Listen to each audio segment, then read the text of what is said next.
All right, check. Do we have sound? Do we have sound? I think we do. What's up? How you doing? You guys hear that? You hear me? You heard? Okay. Seems like it's a little low, but okay. You guys got it. Great. Thanks. Sorry about the time change, everyone. Just had to change up my schedule to accommodate something else that was happening this morning, but we just roll with it. But greetings, everyone. Welcome back to Blackburn News, where everything is connected. And the viewers are smarter than the average bear. Gigabane is smarter than the average bear. He said, liked and comment to help boost exposure. If you like this channel, if you want to support this channel, there are many ways you can do it. One of the ways is liking, commenting, and sharing. I am extremely, extremely shadow banned, like on every channel. They really, really do not like me. And I don't know what it is I did to anybody. I'm not saying anything like much more radical than anybody else is saying, but like they just really are not liking me. I've noticed that my the views on my YouTube channel have gone down another notch. I don't know. It's interesting. Now they've decided that my videos are going to get 175 views a show. I don't know. It's just a strange world that we live in. But anyways, I'm super shadow banned, super suppressed. Every tweet goes into a void of nothingness. I think 2 people see my tweets, maybe 3. Like Obsolete Optics and Steph C are the only people that see my tweets, apparently. Nobody else sees my tweets. And nobody has fed my videos in their feed at all. So the best thing you can do is share the show. If you like the show, if you appreciate the show, please refer the show to other people. Say like, hey, maybe you should check out this show called Black Bear News. It's a little bit different. What's up? Denver Attaway on Rockfin, Joseph Wood on Rockfin, William Moy on Rockfin. Yeah, sunny day flooding. It's a thing. It's a thing.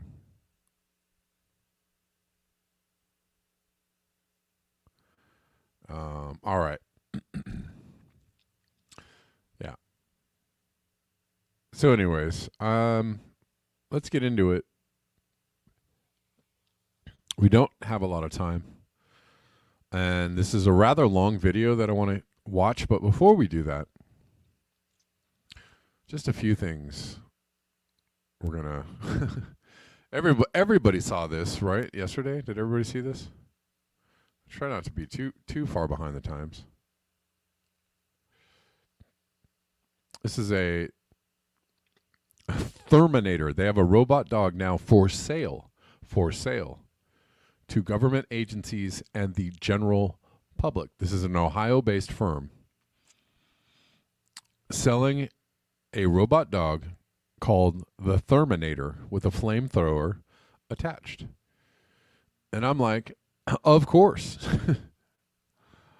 I think everybody was like, of course. They put them out there at first to be like little cute little, oh, look at these cute little robot dogs. Don't you want one? They could be so helpful. But everybody knew that eventually they're going to have the robot dog with the gun on it or the flamethrower on it. And that's going to be that. And I've told you, can you guys hear me? Okay. My sound is really bothering me. I've told you guys several times that somewhere in a warehouse, probably in several parts of the world, there's a warehouse in China. There's a warehouse in Europe somewhere, most likely, in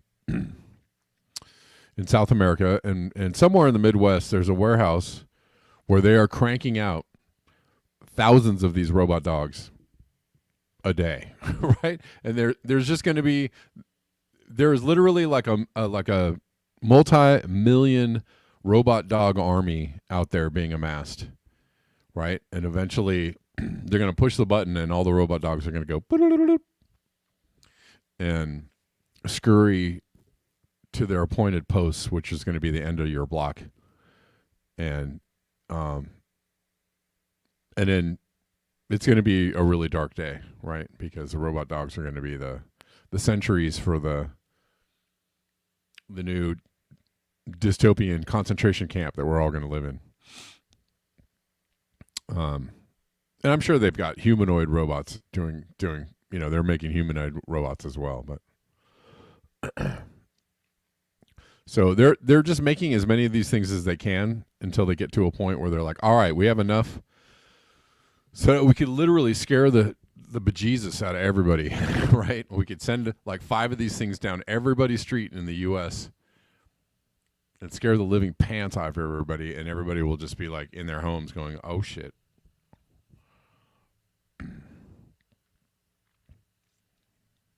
And that's an eventuality that's going to be really soon. I don't know really how we fight back against this, but for now, just know that you can buy a flame-throwing robot dog if you so choose to, if you have the money and the wherewithal.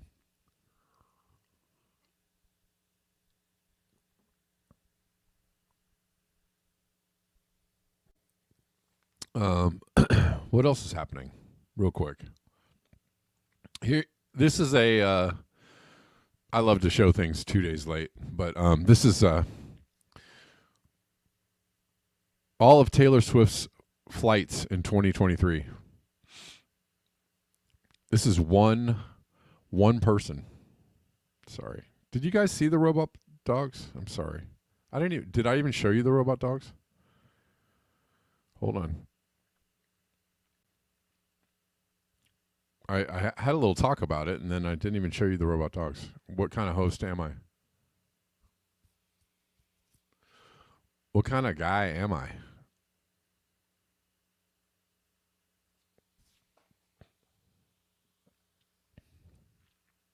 There he is. There's the robot dog.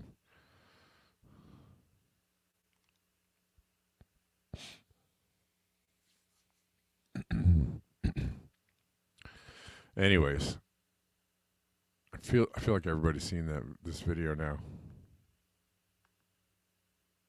Hello.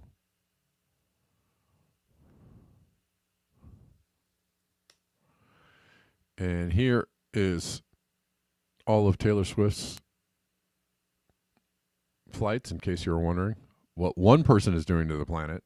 Now imagine all the other billionaires and millionaires and trillionaires and gazillionaires and all their private jets. Yeah, look at that. Apparently she needs 2 private jets flying to destinations a lot. So that's why you need 2 jets, because you need one jet to meet you there, to carry like your staff or your family or somebody.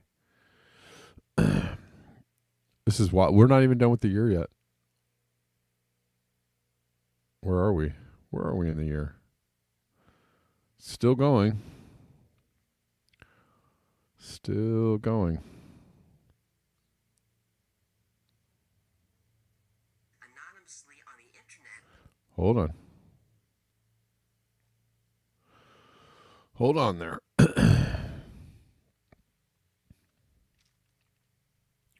All right, we got to get into this video because it's kind of long. It's okay.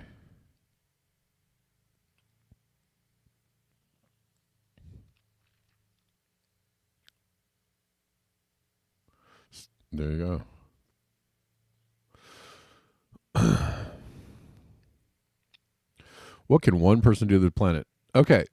Warning. So, listen. Don't believe the AI trading. Hey, cut it out. Got to get rid of this ad. So we're going to watch this video from the Y-Files. And it's pretty good. Hold on. Got to set it up first. God damn it, StreamYard. I don't want to hear your stupid ads.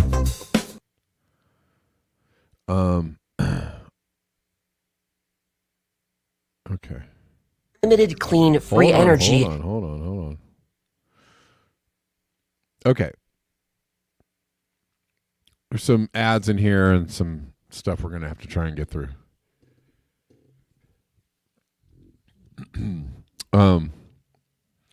So this is somebody sent me this video, and whoever sent it to me, thank you. I can't remember. Somebody tagged me in it or sent it to me, and I apologize. I can't remember who sent this to me, but it's a pretty good video. I don't know. I mean, I knew, and I know that things like this are going on. Obviously, we know that things like this are going on and have gone on, which is what the suppression of revolutionary technology, right? Suppression of things that will actually help people. And it's unfortunate because I think my sound went in and out. Sorry. Jesus. Are you guys, do you guys hear my sound okay right now or no? Hello. I think I'm hearing sound, but Jesus Christ, I can't. It's really low. Hello. Okay. Jeez. It's the StreamYard thing that it goes up and down. The sound that I'm hearing in my headphones goes up and down. Okay. So sometimes it gets really, really quiet and I can barely hear it, and sometimes it's really loud. It's okay. Anyways, we know that there is a suppression of technology, especially technology that can help people and the planet, like real technology that would help the planet. And I know we spend a lot of time on the show talking about the dead end of technology that might lead to more civilizational overshoot. You know, yes, we do talk about that quite a bit. But I feel like there's a confluence of things. Rich Diana, thank you for the tip on Rockfin. I really appreciate you. He says our Terminators are badder than their Terminators. Anyways, we all know that there's an issue with overshoot on the planet. However, I mean, you can go back 100, we had tech that probably would have not have destroyed the planet as quickly 100 years ago, but all of that was scuttled and hidden and hidden away in order to make a profit, right? And this profit came at the expense of the planet and of people, and it's still going on, right? So, but the thing is what if we had technology that wasn't, the problem is that we live in a growth paradigm, right? And the profit paradigm is the growth paradigm. And the growth paradigm depends on things being very inefficient, right? Using the most resources possible, right? The scarcity paradigm, right? Keeping people in this mindset of scarcity. That there isn't enough, right? There isn't enough out there. And if you give people energy that doesn't, if you give people energy that is abundant, right, then it makes people feel like, well, I don't, do I have to pay for this? It's free. It could actually free people up to do other things and actually change your entire mindset around what energy is or what consumption is or what, you know what I'm saying? You know what I mean? Like we are stuck in this very narrow thinking, this very narrow bandwidth of experience because they have set it up that way. They have set it up so that this is what we do to get the things. They all cost us much, and they cost us much because energy costs us much, and right, you know what I'm saying? That things are difficult to come by, that, and in a way, right, the scarcity mindset or the scarcity paradigm creates in people a need for more. I got to get more because I don't ever want to be in a position where I run out. I don't ever want to be in a position where I don't have, where I am in lack, right? I don't ever want to, there's a lot of overweight people in the world, for many reasons, but one of the reasons is that people may have grown up, right? Their parents or they have grown up without food, in poverty and without enough food. So when they get older and they get enough money, they're like, I'm never going to be in a position again, right? They say to themselves, either consciously or unconsciously, I'm never going to be in a position again where I don't have enough to eat. And they might actually just end up eating too much, right? Because they're, they don't ever want to feel that feeling of like not knowing where the next meal is going to come from, right? So anyways, I know I don't want to go on. Anyways, this is a very interesting video and very dark. It's dark in many ways, even though the beginning presentation kind of feels a little bit like afternoon special Bill Nye the Science Guy kind of a presentation, right? It seems a little light at the beginning, but it actually gets pretty real in the middle and the end. Anyways, let's start this video because we're going to watch along and we're just going to play it and learn some things. Okay. All right.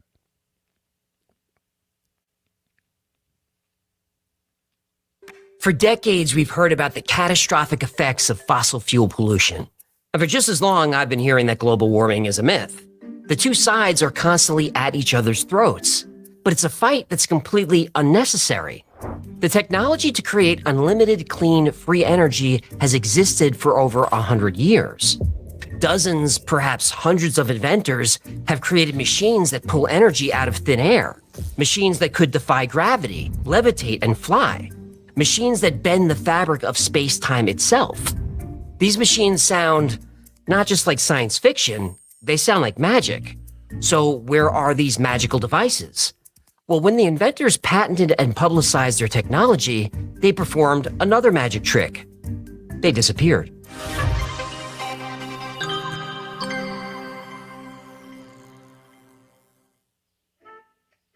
Okay, he goes. You can't really quantify. Oh, you can't quantify it, huh? Look, I don't want. Is Florida still there? What do you mean? Let me talk slowly so you can understand. Is Florida still there? Last I checked, Florida is still there. Thank you. I rest my case. Global warming is a myth. It's not a myth. Look, this isn't a video about climate change. Oh, look, global warming is not climate change. My point is. How dare you?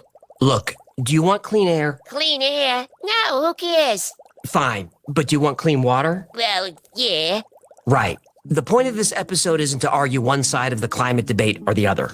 The point of this episode is that debating, arguing, and fighting about it isn't necessary, and hasn't been for over 100 years.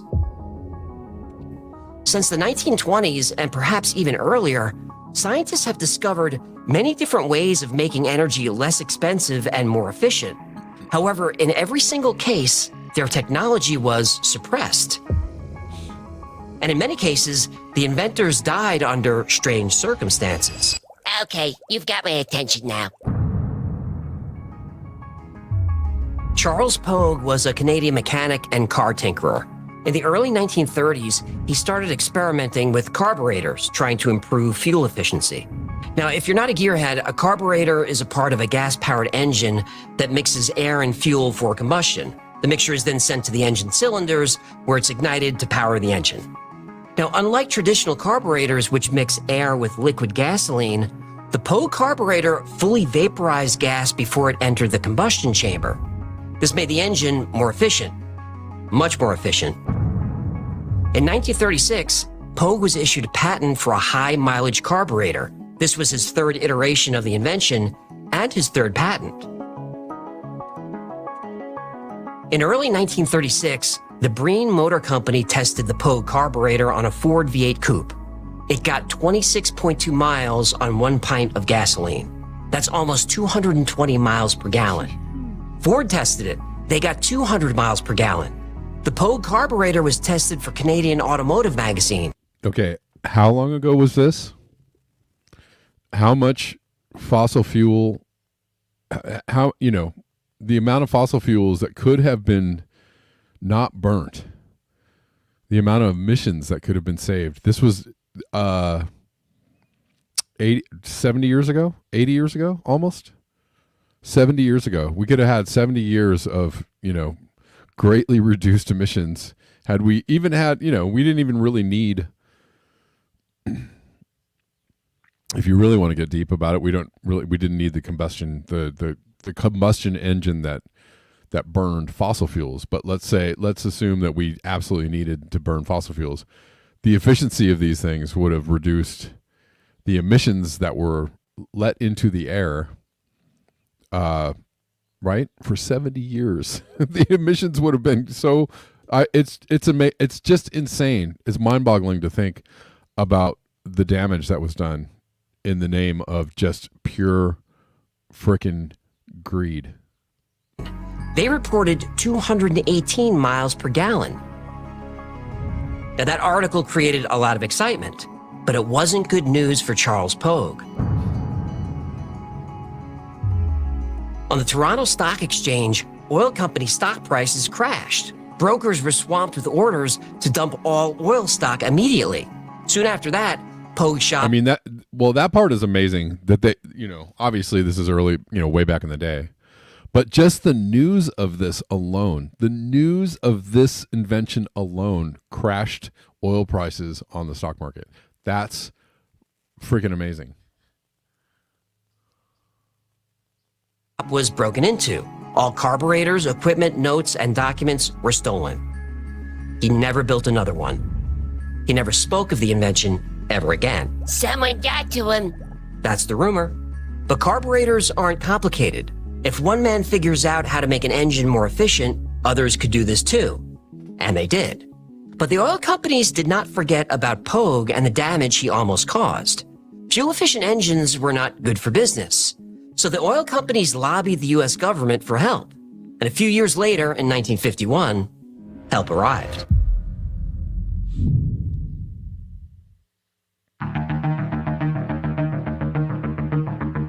The concept of patents can be traced back to ancient times, but the formal patent system that we know today came from Renaissance Europe. The first known patent law was enacted in Venice in 1474, and it was a revolutionary idea designed to encourage innovation. It offered inventors a temporary monopoly in exchange for sharing their inventions with society. But some inventions are legally patented and hidden from society. In 1951, the United States passed the Invention Secrecy Act. This allows the U.S. government to keep certain technologies and inventions secret, legally. Is that if they decide something threatens the country's economy or security, it's stamped with a secrecy order and classified. Wow. The inventor can't speak about it, export it, or sell it unless it's to the U.S. military. Yeah, of course. Wow. If the inventor violates these orders, they face imprisonment or, as we're about to see, consequences that are even worse. In the 1970s, Tom Ogle accidentally discovered a way to make an engine run on its own fumes. I was messing around with a lawnmower when I accidentally knocked a hole in its fuel tank. I put a vacuum line running from the tank straight into the carburetor inlet. I just let it run, and it kept running and running, but the fuel level stayed the same. I got excited. The lawnmower was running without a carburetor and was getting tremendous efficiency. That mower ran for 96 straight hours. Whoa! After a few months of trial and error, Ogle replicated his invention with his own car. His 1970 Ford Galaxy got 11 miles per gallon. But after a few modifications, it got 100 miles per gallon. Holy shnikes. I'm going to try not to interrupt too much, but 11 miles to the gallon, right? That was pretty standard back in the day. It's actually for luxury cars these days, right? All the Hemi Boys and all that, and the Cadillacs that are out there, even the newer models of those cars, the brand new ones, still only get like 14, 15 miles per gallon, right? The F-150s and the big ass trucks, they're getting shit mileage. Absolutely shit mileage. Anyways. In April 1977, Ogle drove the 4,000-pound car 205 miles on just 2 gallons of gas. Engineers inspected the car for hidden gas tanks and other gimmicks, but nothing was found. His technology worked. Ogle made the internal combustion engine do what it was designed to do, operate on fumes. He accidentally invented a version of Pogue's carburetor. Almost overnight, 24-year-old Tom Ogle became an engineering sensation. Oil companies, investors, and businessmen approached him with offers. People expected him to become a billionaire. Shell Oil offered him $25 million cash for the design. Ogle passed when he found out they intended to hide the invention forever. I've always wanted to be rich, and I suspect I will be when this system gets into distribution. But I'm not going to have my system bought up and put on the shelf. So Tom struck deals with investors who would let him control the invention and keep working. He filed for and received a patent. He had attorneys, money, all kinds of resources. Then the United States Air Force showed interest. Uh-oh. And that's when things went downhill. Downhill, huh? Yep. Suddenly, the SEC was after him for violating securities laws. The IRS was after him for failing to pay back taxes.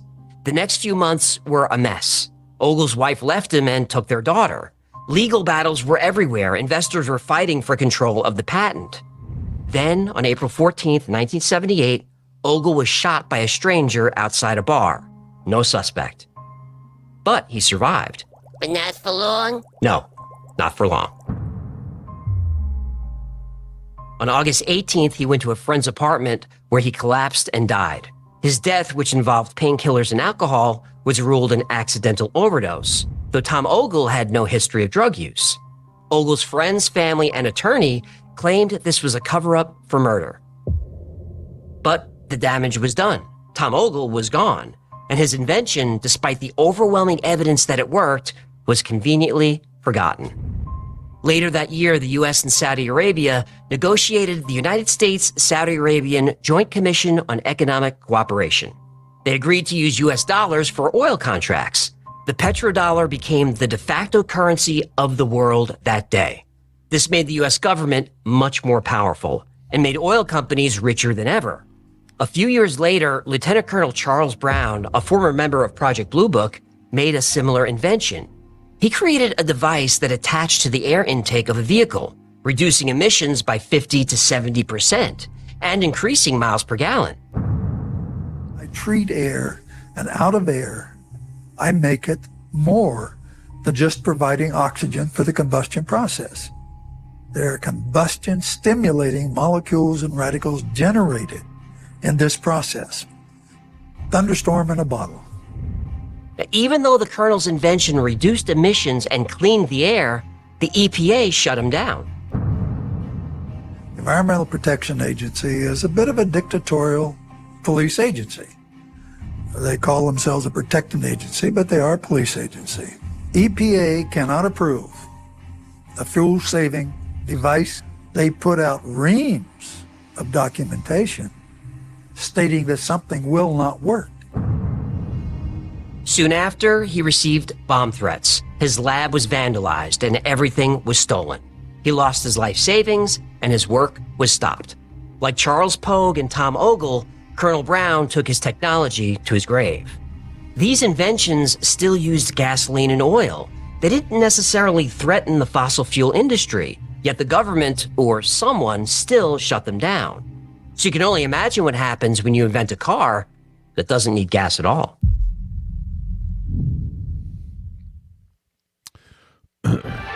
Before we get into this, I want to just say also,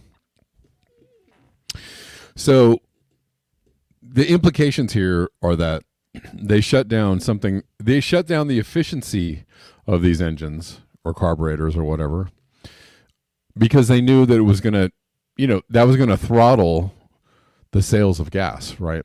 It was threatening their, the volume of the volume of gasoline that they were going to sell, right? If you only need a fifth of the gasoline to drive your car than you do right now, well, then that's a serious threat, obviously, to the fossil fuel companies.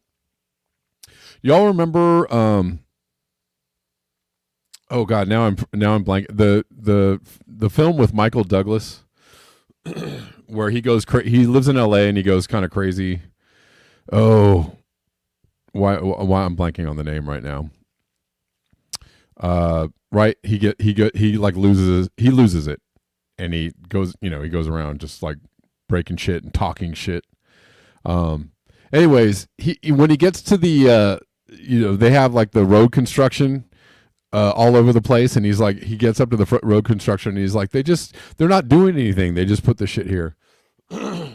And falling down. Thank you, Timothy. pretty good movie. But he's like, they just put these things here just to, whatever, to use up money, to use up, which, yes, as like everything is a money laundering scheme, right? Construction things are money laundering schemes. But here's another, here's one of my theories on that is that you actually increase, if you can increase traffic and people just sitting there idling, burning gas, you actually increase fossil fuel sales, right? A certain, like you could probably calculate the amount of money you can make from creating a traffic jam in a major city, right, at a certain amount of time a day, and you can do that a number of times a year, right? You could probably calculate the amount of money that the gas sales will increase, right? Like this, and they, the city probably gets a kickback from that, right? From the fossil fuel companies, like, just make these, put out the cones, certain number of days a year, and it'll increase our sales by this much, and we'll give you a little kickback, right? Everything is a money laundering scheme. So anyways, whatever.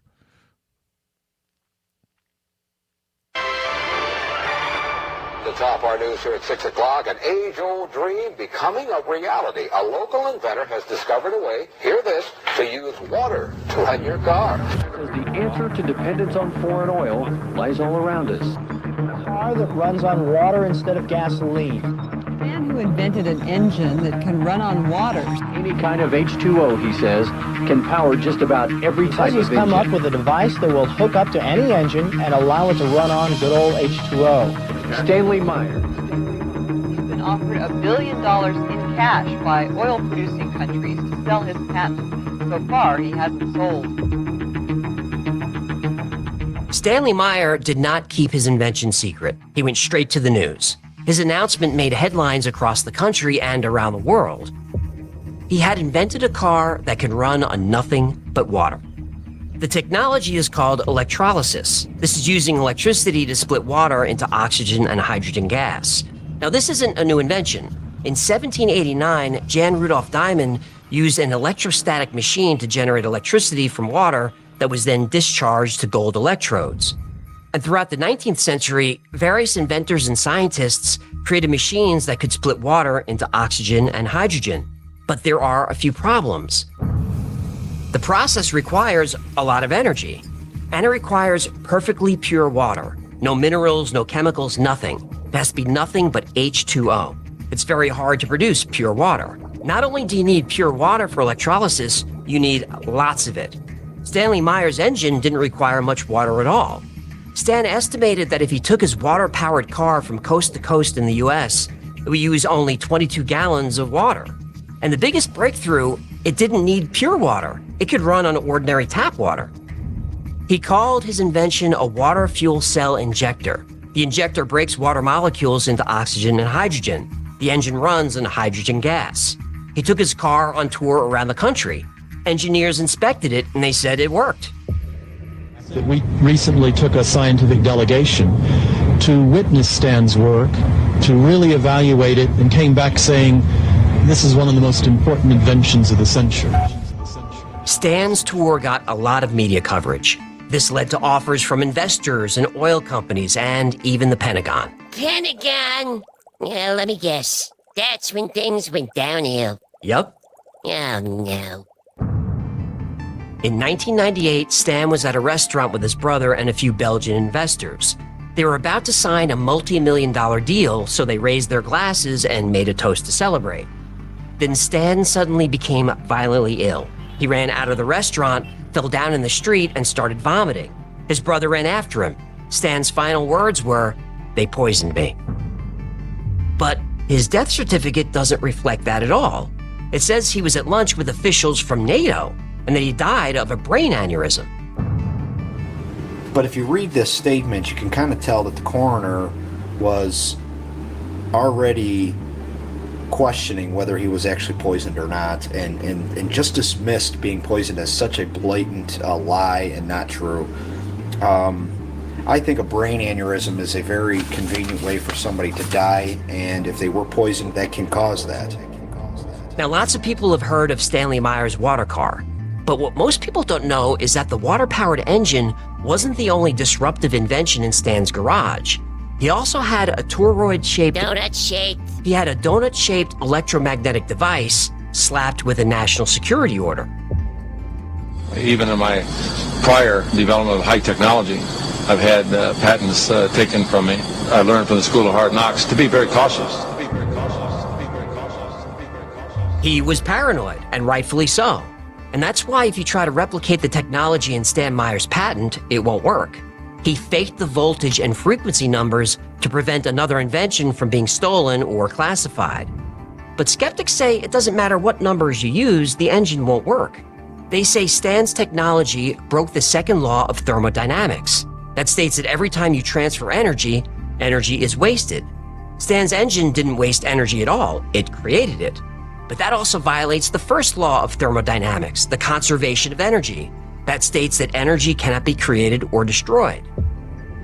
But what if those laws are completely misunderstood? That with the right technology, the laws of thermodynamics don't have to apply at all. Mainstream science doesn't like that idea. Mainstream science can go pound. Well, it turns out that Stan's water car was his least important invention. That donut-shaped device was another invention that created energy. And the reason it was classified? Well, it didn't run on gas. It didn't run on water. It ran on nothing.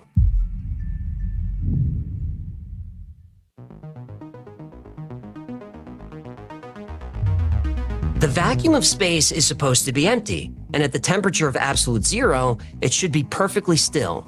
But quantum physicists discovered that empty space is not empty or still at all. Hold on. I'm just going to pause it for a second. Thank you for y'all. There's some skeptics in the chat. That's cool. That's cool. This is just a conversational piece for people to watch and take in. Some people can question the validity of this information or take it in as such. I don't know. It's up to you.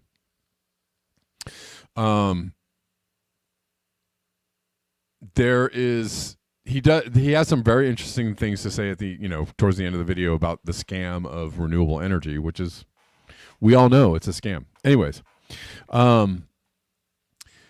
this whole video also made me think about Catherine Austin Fitts and her claim that there's like a breakaway civilization, like, that the military or the deep state or, whatever, the people that are in control have technology that's like, years beyond what we think that they have, and that they're already, living in a whole different world, life, doing different things, a breakaway civilization that nobody knows about. Anyways, that's just a theory of hers, but this made me think of, well, if they've had this technology for, several decades or, 70 or 80 years, what could they have developed by now? And it makes you wonder, doesn't it? It does. Okay, let's watch some more. Is that so-called empty space isn't really empty at all. It's actually full of energy.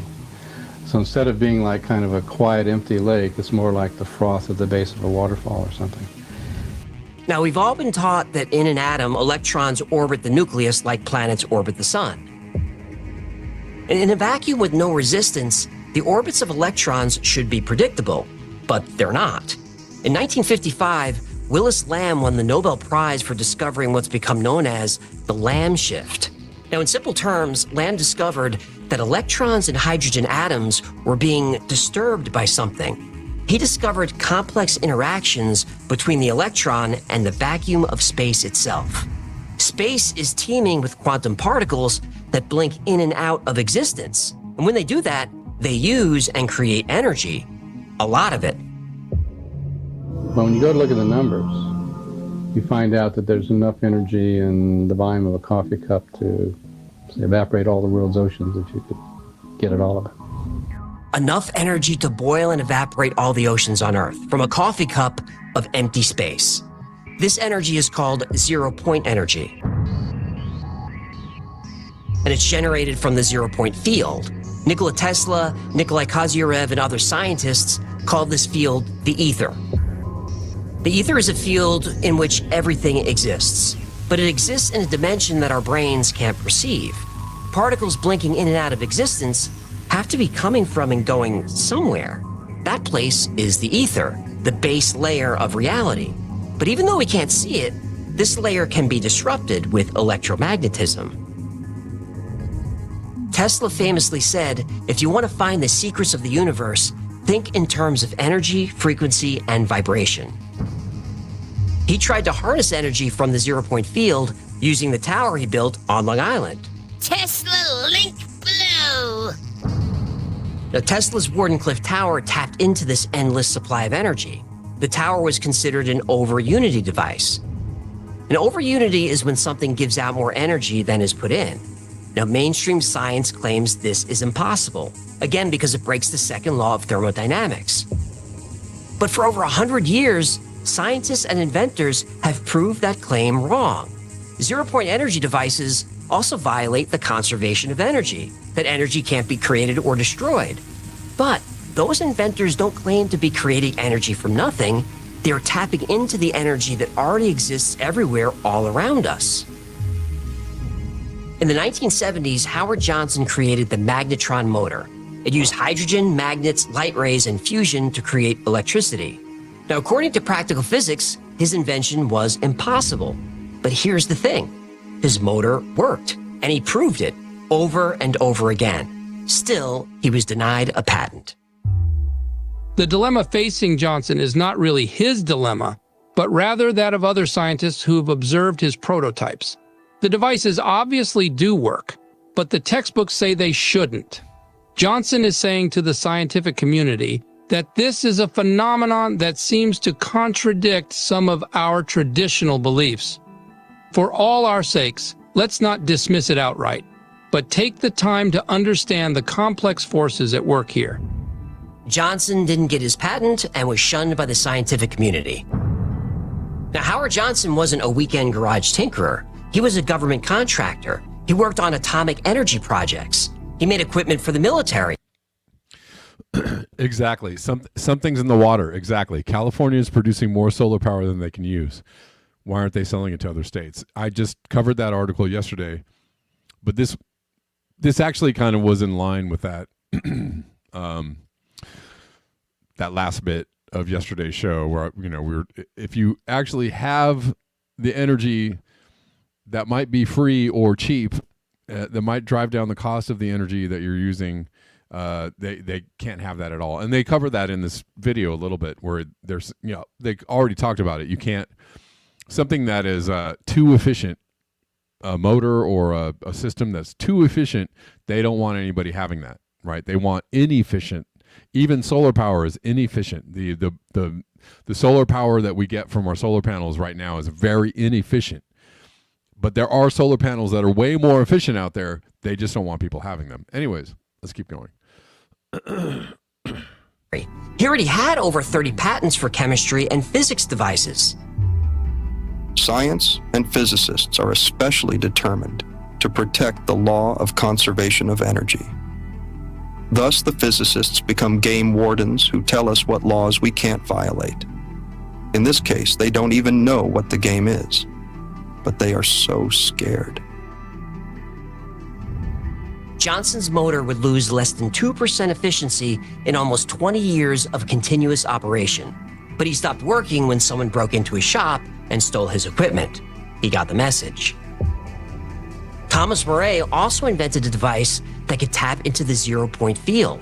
His machine could generate 50,000 watts of power with no energy input, another invention that broke the laws of physics. Murray tried to patent his invention. He was denied. They told him there's no such thing as free energy. But still, the US government was interested. Yeah, and that's when things go downhill? Yep. Uh-huh. His lab was vandalized and robbed. He and his family survived multiple assassination attempts. It got so bad, he bulletproofed his own car. Now, despite the ongoing threats, Murray publicly demonstrated the success of his machine in 1940. It continuously produced an output of 250,000 volts with no input. Well, that was the last straw. The next day, someone broke into his lab and attacked him. He only survived because at this point, he was carrying a pistol everywhere, but it didn't matter. Murray's assistant turned on him and destroyed everything. Equipment that would be worth millions today. Officially, Murray's assistant went crazy, but it sounds like somebody got to him. Murray died broke, and he took his technology to the grave. Edwin Gray had a similar story. Gray created an electromagnetic motor that ran continuously on its own power. And like all zero-point devices, it didn't generate heat. The input was 26.8 watts. The output over 7,000 watts. Gray's machine was tested and verified by multiple scientists. Gray started developing this idea 8 years ago. For the past year and a half, he's been trying to get someone in the U.S. government interested. So far, he's had little luck. After he contacted the government, let me see. Things went downhill, right? Yep. Yeah. Within a week, local authorities performed an illegal raid on Gray's lab. They confiscated everything. Not long after that, Gray was found dead in his home. All his records, inventions, and materials vanished without a trace. Now, most of these inventions were from the turn of the 20th century, over 100 years ago. Imagine the progress we could have made if this technology survived and the world had free energy this whole time. But that's the thing. These stories happened so long ago that it's difficult to picture them as anything more than stories. I know you want to see video of one of these things operating. You want to see light bulbs and motors turning without wires and without plugs. You want to see one of these zero-point machines for yourself, don't you? You got it. No offense, but if you still think stocks, real estate, or crypto are the best passive income investments, then you are wrong. Okay, let's keep going. Floyd Sweet was nicknamed Sparky because he was fascinated with electricity. He dreamed of a device that could take energy from the vacuum of space. So after retiring in the 1980s, he made one. He called it a vacuum triode amplifier, or VTA. So we have a 120 volt fan. As you can see, it's turning at good power. It is providing quite a breeze, and it's real, usable power. Is that like a flux capacitor? Okay, keep going. Sparky's machine could do more than operate a fan. He fed it 0.3 milliwatts and produced almost 224,000 watts. This was continuous on-demand power. If you attach more equipment, it would simply harness more power. No limit. And here, just coming into view, you see 5 100-watt lamps, ordinary garden variety household lamps, brilliantly lit. So there's 500 watts of very real power here, again coming right out of the vacuum. 224,000 watts from a box about the size of a deck of cards. That's enough to power your house, recharge your electric car, or light up a baseball field. It doesn't matter what you connect. The zero-point field will give you all the power you need. This is real, usable power. It's stable. It is not transient. It is not noise. And it is not any other kind of spurious effect. This is a real effect. It's all coming from that little tiny box sitting behind the 500 watts of power. Behind the lamps, that little box is putting out all of that power, well over 500 watts, and yet it is receiving less than 1/3 of a milliwatt of input power. So Sparky filed a patent. Yeah-oh. Yep, you know how this goes. Well, at the grocery store, a well-dressed man approached Sparky and showed him a photograph. It was a picture of Sparky and his wife in their house, taken from outside. Someone had been watching them. He walked me all the way to my building, telling me what would happen to me if I didn't stop my research. How they took that picture through my window, I'll never know. Sparky reported the incident to the FBI. Oh, that's like the hens calling the wolf for help. It was. Things got worse. Sparky and his wife started getting harassed. Their phone rang hundreds of times a day from payphones all over the country. The call stopped when someone broke into Sparky's lab and stole his notes. Then, one night, 2 men stopped by to speak to Sparky and his wife. The men left, and about an hour later, Sparky collapsed. Frantic, his wife called an ambulance, but when they loaded Sparky, they refused to let his wife in the ambulance. 20 minutes later, she got a call. Sparky was dead.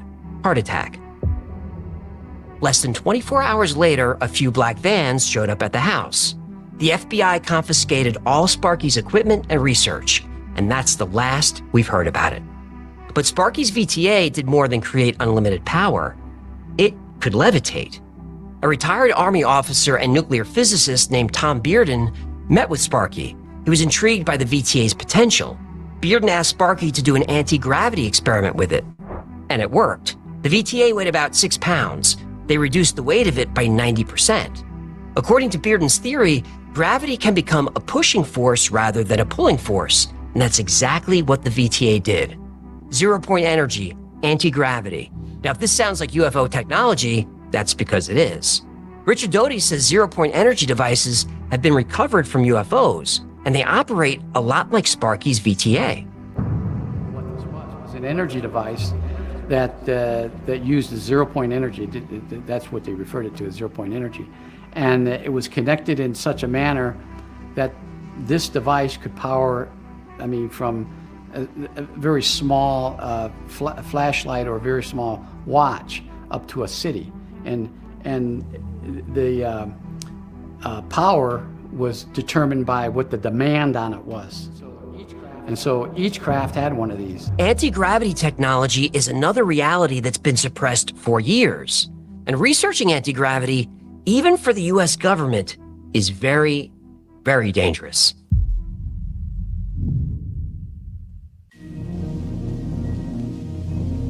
According to multiple inventors, many of which are now dead, alien technology might not be so alien after all. Italian researcher Gianni Dotto created a large ring to go around the human body. Its purpose was to alter DNA to reverse aging. Now, made of heavy copper, the Dotto ring manipulates the magnetic field around a human body using gravity and frequency. And you can get one on the TikTok shop. It was inspired by the Hunza Valley in Pakistan, where people rarely get sick and routinely live for over 100 years. Now, most researchers say their longevity is because of exercise and a healthy diet. But Dotto had a different theory. He said the extreme heat from the valley and the cold from the nearby glacier created a magnetic anomaly in the area. This protects DNA and slows the aging process. The Dotto ring was even tested at Sloan Kettering Hospital. It successfully lengthened the subject's telomeres, the part of our DNA that... We'll pause here for just a second. All good, all good. This is just an interesting thing to watch, comment on, and I appreciate the all the commentary on this. I'm going to very quickly read this from Osama. Giving society cheap, abundant energy at this point would be the moral equivalent of giving an idiot child a machine gun with cheap, abundant energy. The attempt clearly would be made to pave, develop, industrialize, and exploit every last bit of the planet, a trend that would inevitably lead to the collapse of the life support system upon which civilization depends. Yeah, at the beginning of the show, I prefaced watching this video and the whole idea of free or cheap energy, cheaper energy, more efficient energy. I prefaced it, with the statement that this is apart from the idea that, we're an overshoot, right? The civilization is demanding too much of the planet, and that we're in a constant growth paradigm. And what I said was, however, if we had multipliers of cheaper energy or freer energy or cleaner energy, at the start of the Industrial Revolution, how might that have shaped even the idea that we need to live in a growth paradigm, right? Or a scarcity paradigm. It's right. Anyways, all of that is to say we're way past the point of debating whether we're an overshoot or not, right? We're absolutely an overshoot. The damage has already been done. So I know that. I think we know that. This is just something interesting and a little different to watch on this channel than the daily, slog through the news, right? Anyways. It shortens as we age. The ring worked. And just like Sparky's device, Dotto's device could levitate.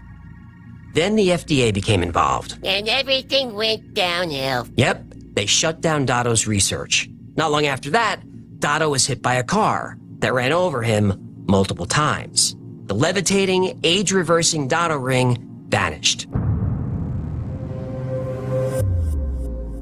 T. Townsend Brown used a high-voltage and electromagnetic field to create a lift effect.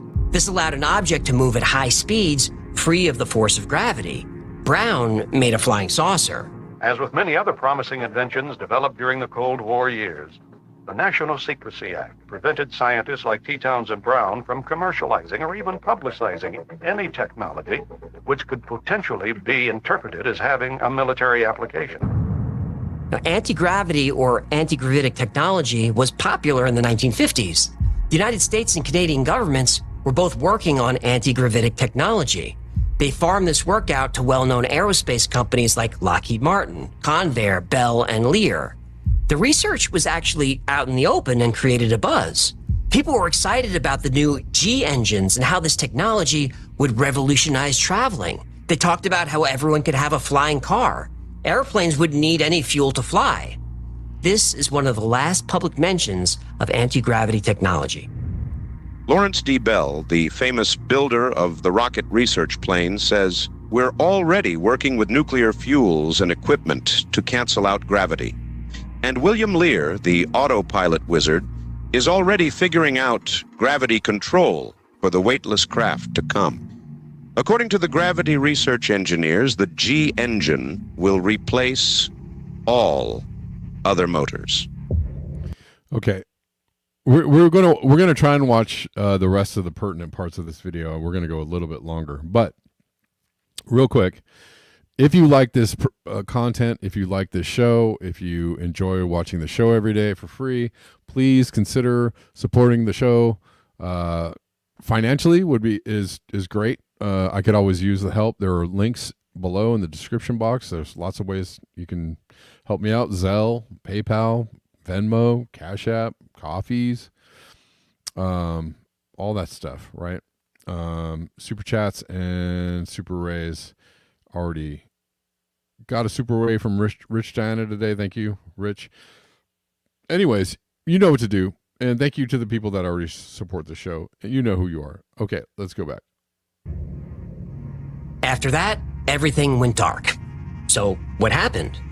What happened was the military contractors got anti-gravity to work, and they wanted the technology all to themselves. After working at the Center for Space Plasma and Aeronomic Research, Dr. Ning Li started her own anti-gravity research company, AC Gravity. In the early 1990s, she published research papers on anti-gravity. This drew attention from the U.S. government. And then everything went downhill. Yep. In 2001, Ning Li received a grant from the U.S. Department of Defense for over $400,000 to continue anti-gravitic research. Then, Ning Li disappeared. Now, some people think she returned to China to work for them, but others say she was caught up with her work at the DoD. Some family members recall that she seemed extremely stressed during that time. She used to love her research, but she did not like working for the DoD. But in 2014, 13 years later, Ning Li reappeared out of nowhere. I didn't see that coming. And then she was hit by a car. That I saw coming. She suffered permanent brain damage. Ning Li's whereabouts during those missing years is still a mystery. But my guess is the Department of Defense knows exactly where she was. But they'll never tell, and nobody's gonna ask.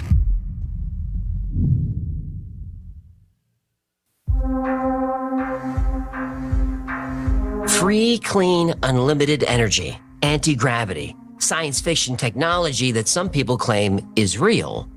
But is it?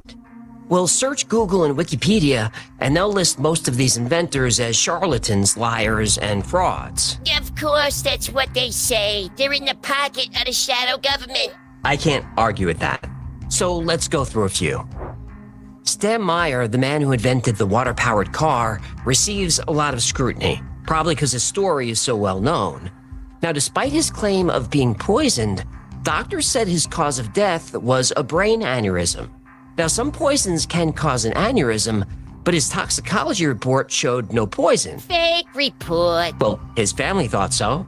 Moray, Gray, Sparky, Ogle, and Johnson, they all had patented inventions that garnered the attention of powerful people, and they were all victims of violence. Some of them were no-name backyard inventors who happened to be good at electronics, but many were engineers or physicists with impressive credentials, and there's a lot of evidence to support their stories. Honestly, I covered just the most well-known inventors. There are many, many more. And most of them also died under mysterious circumstances. And in almost every case, their technology was seized and classified. Now, despite the evidence of these inventions working and the reality of quantum physics, there's a tremendous amount of pushback about zero-point or alternate energy. Why? Mainstream academia, elected officials, and even the media say free energy is impossible. Any scientist who claims otherwise is attacked, sometimes professionally, but sometimes they're attacked physically. Why? Money and power. I was asking rhetorically, but yes, money and power. When Dr. Tom Vallone was working at the U.S. Patent Office, he came across inventions that could solve our energy and pollution problems. Inventions that could literally change the world and accelerate the progress of humanity. He became frustrated when he saw invention after invention slapped with a secrecy order. Patent sequestering, which is actually called secretizing. The public needs to know at least that every major military agency has a representative at the Patent Office.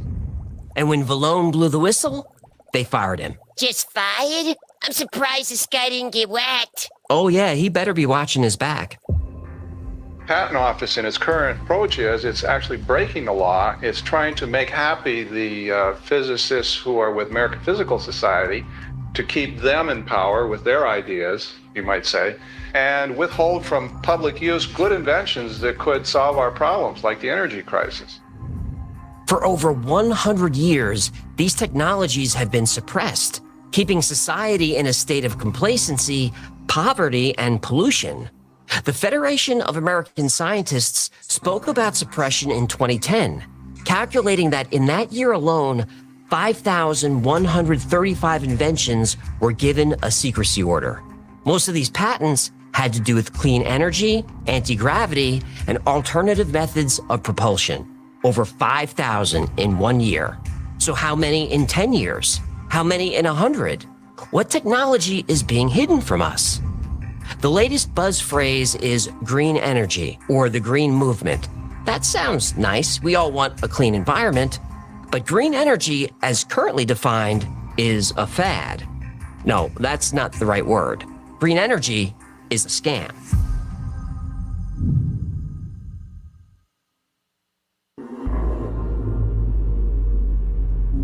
Why suppress this part is thousands, maybe tens of thousands of inventions that could clean our planet and provide free energy for everyone on Earth? For money and power. Yep. There are literally hundreds of trillions of dollars at stake. So next time you're arguing with a friend or family member about climate change, remember the energy industry and the United States government want you to hate each other. Don't play into their hands. A declassified document made in the 1970s lists categories of inventions that are considered secret. One of those categories is for energy systems that are more than 70 to 80% efficient, and solar panels that are more than 20% efficient. If you patent an efficient energy or propulsion device, it gets slapped with a secrecy order. Do you want proof? In 1971, over 50 years ago, someone patented a solar panel that was 20% efficient. It was made secret. You could have had solar panels on your house for years, but you never knew they existed. Today, solar panels are only slightly better than 20% efficient. Imagine how much they could have improved if the technology had not been hidden for 40 years. So what about green energy? It's a scam. Green energy is not designed to do anything but line the pockets of politicians and the CEOs of the green energy companies that get billions of dollars of your money in the form of subsidies to research things like solar panels and wind farms. And by the way, solar panels only last about 15 to 20 years. Then they go into a landfill to decay, and that material is toxic. Solar panels also produce tons of toxic waste. But even if we reduce this waste during manufacturing, solar panels eventually stop working, especially if they're poorly made in China. And when their lifespan is over, they leave behind toxic trash. Then it seeps into our water supply. True. Scam. Wind farms barely produce any power, but they destroy the landscape, kill wildlife, and again, require an enormous amount of fossil fuels to build. Scam. Nuclear energy sounds great, no pollution. But when the nuclear material is discarded, it stays radioactive and deadly for thousands of years. Scam. Do you think your electric car is protecting the environment? It's actually making it worse. Over 80% of electricity comes from coal, oil, and natural gas. So yeah, your Tesla runs on coal. Scam. The amount of fossil fuels used to extract the raw materials to build electric cars causes a lot of pollution. And the lithium batteries that power them? Lithium mines are awful for the environment. Not to mention most of the extraction of these materials is done with slave labor in terrible working conditions. Scam. Now, don't get defensive. This isn't your fault. The technology to fix this is there and has been for 100 years. So, do all these patents just sit on a shelf gathering dust, never to see the light of day? Oh no.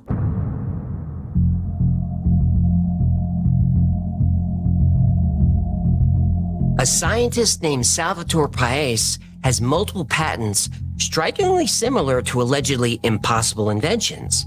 He's patented devices that use electromagnetic fields, vibrations, and quantum field fluctuations to manipulate gravity, mass, and energy. He has a patent that allows for faster than light speed travel. He has a patent that can change the course of asteroids through a magnetic field. And my favorite Salvatore Paese invention? He has a patent for a tiny solid-state device about the size of a deck of cards that can generate unlimited clean energy from the vacuum. So how come his inventions aren't suppressed? Well, because the patents are owned by or have been assigned to the United States Navy. Now, I'm sure that most clean energy anti-gravity inventors are frauds, but not all of them. I believe the technology does exist, and I believe it's being used right now by government contractors. However, these contractors don't work for the US government. They work for the shadow government. A shadowy government with its own Air Force, its own Navy, its own fundraising mechanism, and the ability to pursue its own ideas of the national interest, free from all checks and balances, and free from the law itself. We have the technology to eliminate famine and heal the ecosystem, but that would derail the shadow government's agenda. There is the government, constitutional government of the United States. And then there's this other secret government operation, which has more money, more power, more technology. It is a criminal enterprise. It is not. Speaking of lithium batteries, has somebody heard the theory? Remember the Malaysian flight? What was the number 330 or whatever?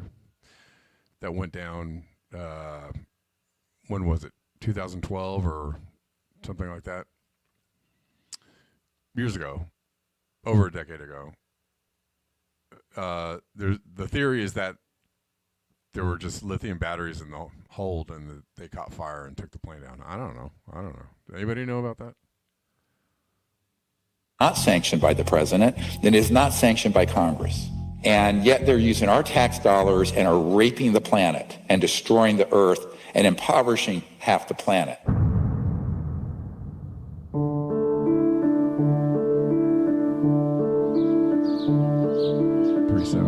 We could live in a world of abundance.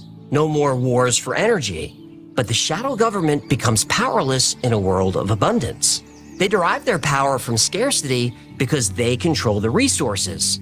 resources that could be made completely free if we only had access to suppressed technology. So what's the solution? Elect new leaders? No. Our leaders are controlled by or in fear of the shadow government. They only care about being reelected and getting rich. All of them. And don't go to the media. They're in the pocket of the shadow government, whether they know it or not. So do we repeal the Invention Secrecy Act? Well, that will never happen. Regardless of whether everything he's bringing forward is true, factual, or fact-checked, I do appreciate where he's coming from, and I appreciate his general view on the scam of renewable energy, et cetera, whatever. Anyways. Nobody will risk their Gene, career. You need smarter people.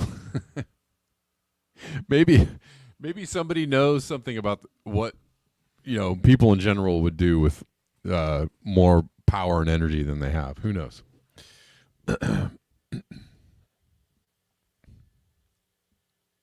You're voting for it. They'll say some inventions need to be hidden for national security. And whenever you hear that phrase, national security, remember, it's not your security they're protecting, it's theirs. The solution is simple, but it's not one inventors want to hear. If you create a free energy device that you can prove works, do not patent it. Publish your invention anonymously on the internet and make it freely available to everyone. Do you think that would work? I actually have questions about that in this day and age. If you publish a patent for something like that on the internet, it would be wiped. They would take it down. They'd suppress it. You would never be able to see it. I mean, right now, they're suppressing the hell out of anybody who's trying to say anything of substance on the internet. So that seems like a good idea. I would say just develop yourself. Tell very few people, if not nobody, don't tell anybody if you develop something like this. I would keep my circle very tight about this kind of technology, and then I would figure out a way to get it out to a few people, consumers or customers or people that could just use it and then just mass adopt it before they can even shut you down. I don't know.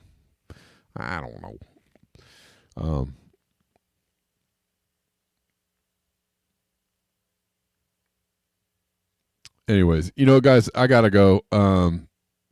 That's the end of my time, but I hope you found that this was at least interesting, discussion worthy,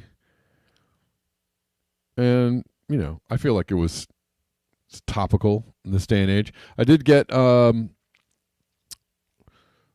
donation from Osama. Thank you, man, who tipped me some coffees. He says, always love what you bring, the fascinating stories, great discussions, and of course your wonderful music. Thanks. Appreciate you, man. All right. I'm going to check and see if I got any other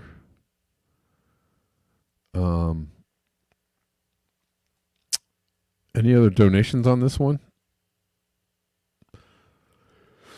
Don't see anything else on the Rockfins. So I think that's it. Hold on. I think that is it. But thank you all. Appreciate you guys for hanging out today and every day. Thank you for your eyes, your ears, and your conscience. And thank you for the conversation. I'll see you tomorrow at 11 a.m. Pacific Daylight Time. Until next time, peace.